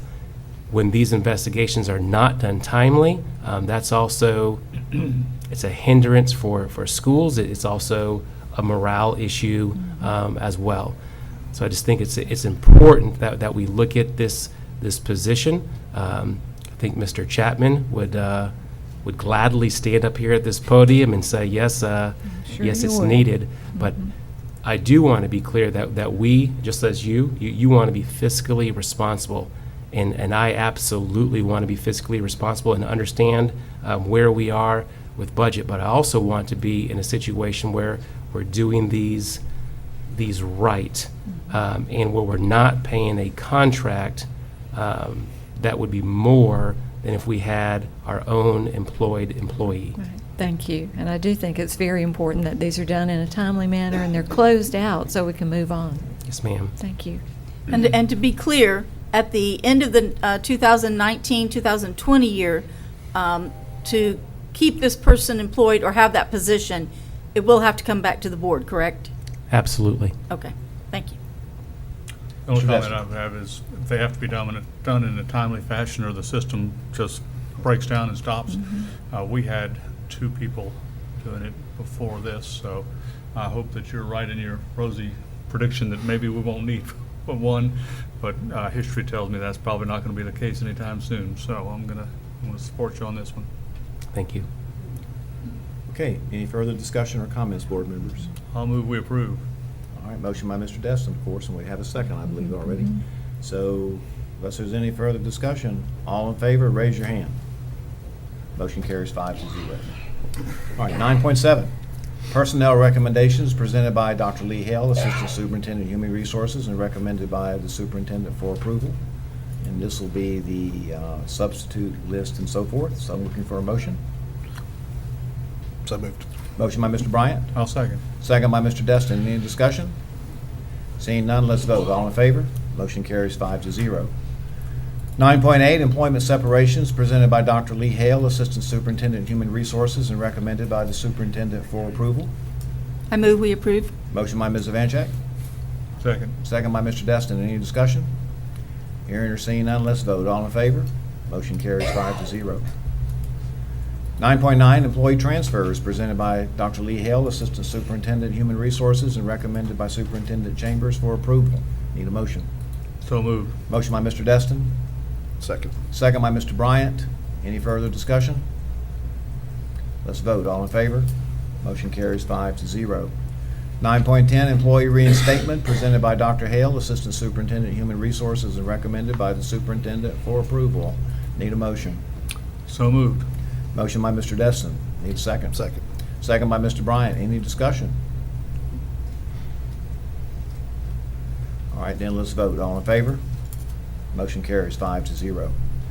9.11, reinstatement reimbursement of sick leave due to line of duty illness, injury, medical examination presented by Dr. Lee Hale, Assistant Superintendent of Human Resources, and recommended by the superintendent for approval. Need a motion.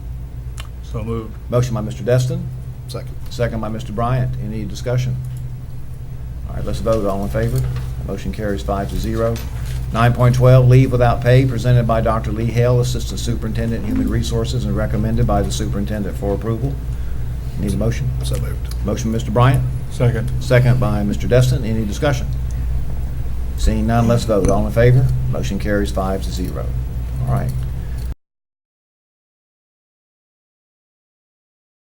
Discussion agenda. Mr. Destin, this is your item, sir. It is. Thank you, Chairman. As per the discussion at the workshop, I'm going to request that the superintendent and his staff bring us up to date on what we're doing with Lowry Place and what our plans are to move administrative functions to the central complex. And I think he indicated that he could have Mr. Horton do it within a pretty timely fashion. What was it? First board meeting in May. That's it. And I'll make a motion to that effect for the request. Okay, so do we need a workshop or just bring it to a board meeting, or what's the flavor here? I would think that'll be dependent upon the complexity. I think that's a pretty complex and a pretty big issue. You know, I would suggest we do it at a workshop. Okay. Agreed. And I will ask you to be in charge of scheduling that. You're getting good at that. Yes, I am. Okay, so we need a motion I'll then make a for a motion to that effect. workshop to discuss the matter. So, and Mr. Destin has now made that motion, looking for a I'm second. going to second it. Second by Mr. Bryant. Any discussion? Actually, I would like to say something about this.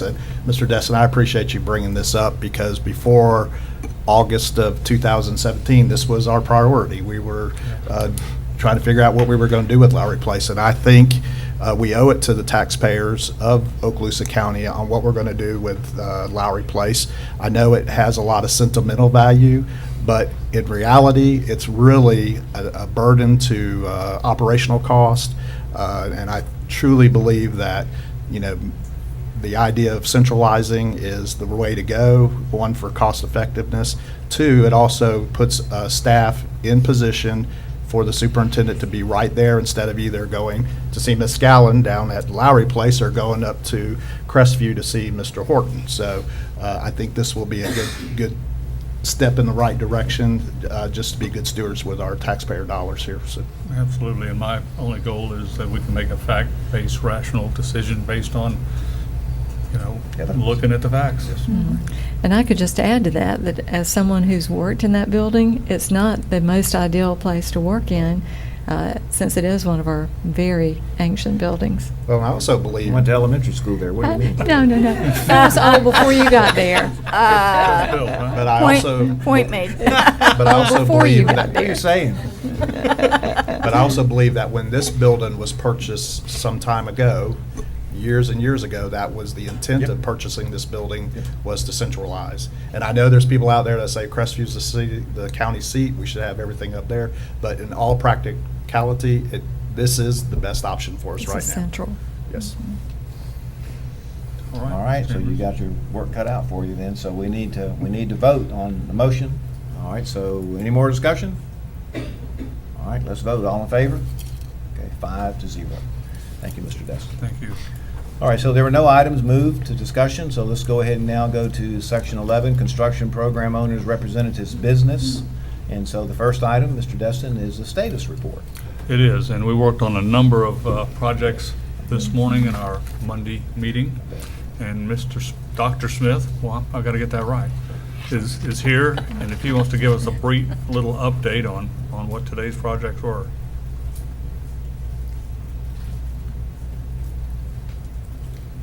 We are now in program 6 of the construction program. You actually have 3 active task orders out there, all 3 pre-GMPs. Those will be coming back to you before the summer season. 2 of those 3 will start during the summer period. One of those the Forosa one will finish during the summer season.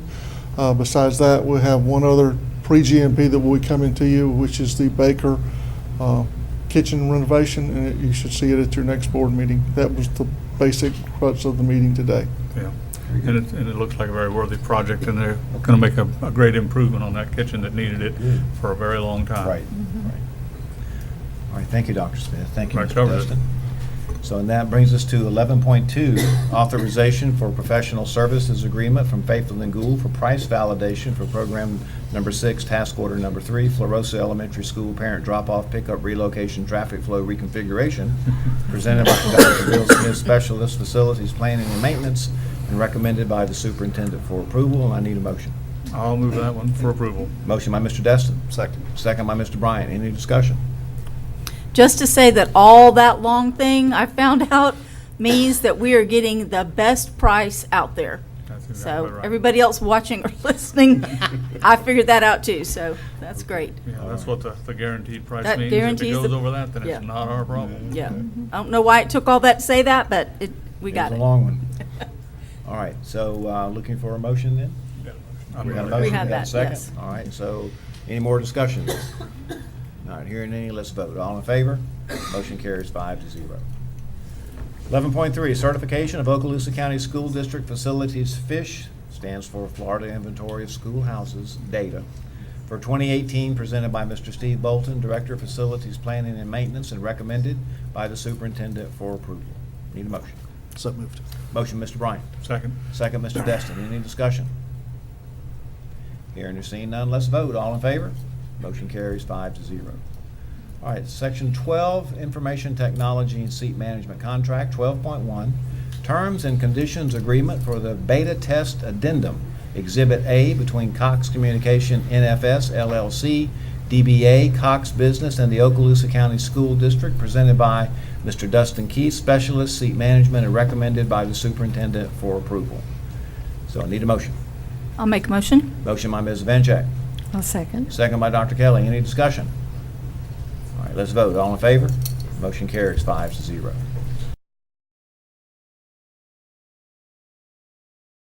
All right, Mr. Attorney, your business, sir. No report. All right. Section 14, Superintendent's business. Your turn, sir. A few quick things, just as a reminder, we are celebrating National Autism Month, and I think if you go to a number of the school's social media, you will see the neat things that are occurring throughout the district. This is also Month of the Military Child, like we spoke about. We live in a very heavy military community that we're all proud of, so I just want to make sure that we recognize that. Also, it's National Assistant Principal of the Week. That started today and will go through Friday. So we sent a little email out this morning reminding our principals about that, but I'm sure they already Yeah, knew. that ought to be the next 50 years every day. But go ahead. Also would like to thank Ms. Scallon and her team and the union as well, as we've come to agreements on the contracts, both instructional and ed support. A lot of time and energy definitely went into that, so very much appreciate that work. And then the last thing, the last workshop, that I asked that we have a closed session to discuss district-wide safety and security, and that's something that I very much appreciate. I have spoken with Mr. Horton, and by district-wide, we will definitely not leave out our charter schools as well. So I've asked Mr. Horton to also get with our charter schools, whether that be the Okaloosa Academy, whether that be Eliza Jackson. Obviously, we care about the safety and security needs of all of our schools. So thank you. All right. Just thinking about that last, because I don't remember that being discussed at the workshop. However, because my understanding is that the charter schools operate relatively independently. But at the same time, I think the statute puts it upon us, Yes, it does. even though we can't force compliance necessarily. They do operate independently, but the statutes do not exempt them from health and safety and security measures. And so my understanding is that any measures adopted by this board will be shared with the charter schools. Okay. The policies that are being adopted by you for threat assessment are going to be shared with the charter schools. They're going to be asked to consider compliance with those in their own organizations. Okay, I see. All right then. All right, so any questions about that? So are we going to have representatives from the charter schools or from the academy or DJ or anybody like that going to be with us on that so that we can articulate that? In the closed session? Yes, No, ma'am. it's strictly the school district. Correct. Okay. That's a special board meeting, and it's allowed by Florida law for the superintendent and appropriate staff to brief this board on Safety. plans, recommendations for safety and security plans with the district. That's just an issue for the board to deal with there. And then obviously, once the board makes decisions, those will be then, distributed, promulgated out to all the schools. All right then. I kind of get it, sort of get it. One of those legal things. Okay. All right. Any other questions then about that? Anything else, Superintendent? No, sir. All right. Okay. So now we get to board members' business. And so, Mr. Destin, I'll start with you, sir. I don't think I have anything further tonight, Chairman. Okay. Mr. Bryant? Just two things. First of all, as y'all know, Thursday I was not in attendance for the workshop. I was in Tallahassee representing our school district with the Florida School Board Association day in the legislature. So I have made copies of everything that I got that I felt that y'all would like to see. It has appropriations on there, some of the bills that are going through or might not be going through. So I will tell you, it was a really interesting day. We got to meet with, I got to meet with all 4 of our representatives that represent our schools. I will tell you that I was optimistic with our senators. I was optimistic with our representatives, but more optimistic with our senators because their budget actually gives more back to public education, more so than the governors, more so than the representatives do. So I'm hoping that we'll make it to where they go with the Senate budget. But anyways, that information is here for you to see. Also, I just want to point out that, as we know, social media, just internet safety in general, a lot of things that are happening in the school district with our children happen to be through social media, through internet, whatever, bullying, cyberbullying, and things like that. But as parents, you know, it is our duty to make sure that we're monitoring our children's use of cell phones, social media, things like that. So the Sheriff's Department is actually going to be doing a workshop up in Crestview at Hub City Smokehouse Barbecue, underneath of the Big Top is what I call it. But it's called Educate Your Selfie. And it's only going to be open to adults, no teenagers, no children allowed. And this will be an opportunity for the cybersecurity unit of the Sheriff's Department to talk frankly with our parents and help them out. And that will be on April 23rd, starting at 7 o'clock to 9:30, I believe, at Hub City Smokehouse. And there's no pre-registration. You just come and show up. I understand there's going to be some good barbecue. I know all of us have eaten there before. So Is that in the evening or morning? it's in the evening, 7 p.m. to 8:30 or 8:30 p.m. And that's it. Thank you. Excellent. Thank you, Mr. Bryant. Dr. Kelly. I just had a couple of things. First of all, Mr. Chambers stole my thunder there on the National Assistant Principal Week. I would just like to say to all of our assistant principals, I don't know many principals that could do without the help of good assistants. And I see a few in the room that I've had opportunity to work with, and I know their value. So great assistant principals we have in our district. And we lean on them more than most people realize. So they deserve that more than just a few days. Ms. Ivanchuk and I just finished for me, my second term session on the new board member training, and it was very exciting. I think this was more exciting than the first one because we did a lot of role playing and skits and scenarios. The first one we just kind of was a sit and get, so that was fun.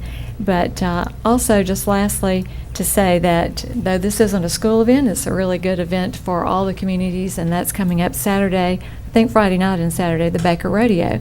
We'll likely see a lot of our students there. So if you don't have plans this weekend, go out to the Baker Rodeo.